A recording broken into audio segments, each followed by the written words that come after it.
টানা বৃষ্টিতে ভাসছে কলকাতা। শহর কলকাতায় বিভিন্ন জায়গায় জল থই থই করছে। আপনারা সে ছবি দেখতে পাচ্ছেন। সামান্য বৃষ্টিতেই জল জমে যাচ্ছে এবং অভিযোগ রয়েছে যে নিষ্কাশনী অব্যবস্থা, ড্রেনেজ সিস্টেমের অব্যবস্থা, আর যার জন্যই শহর কলকাতায় এই ছবি ধরা পড়ছে। তবে বিস্তারিত সে বিষয়ে আরো জানবো। টেলিফোন লাইনে যুক্ত হয়ে গেছে প্রতিনিধি শেখ মনিরুল।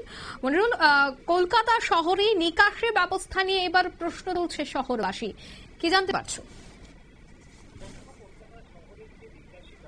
সেই নিকাশি ব্যবস্থার যে বেহাল দশা, আজকে সকালবেলাও সেই চিত্র ধরা পড়েছে।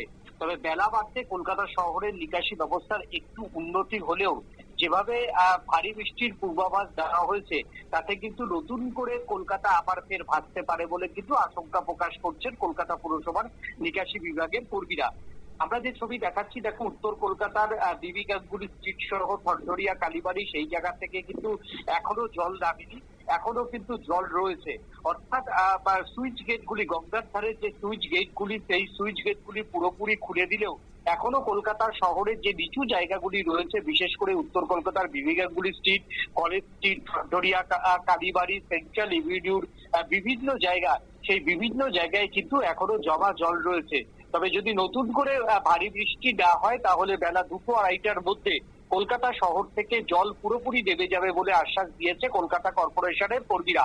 তবে যদি বেলা বাড়তে আবারও বৃষ্টির পূর্বাভাস রয়েছে, তবে সেই বৃষ্টি যদি ভারী বৃষ্টি হয় তাহলে নতুন করে কলকাতা যে আবার ভাসবে সে কথা বলার অপেক্ষা রাখে না অঙ্কিতা।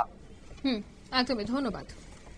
অর্থাৎ ফের কলকাতা শহরে যে নিকাশি ব্যবস্থা তা নিয়ে কিন্তু প্রশ্ন। টানা বৃষ্টিতে সেখানে জল জমে যাচ্ছে, কিন্তু কোথায় রয়েছে পুরো এলাকায় এভাবে যদি বৃষ্টি জমতে থাকে তবে সেখানকার মানুষজনের কিন্তু যাতায়াতে অনেকটাই অসুবিধায় পড়ছে। কারণ এই সামান্য জল জমে যাওয়ায় যারা সেখানকার স্থানীয় ব্যবসায়িকরা রয়েছে তারা ব্যবসা করতে পারছেন না।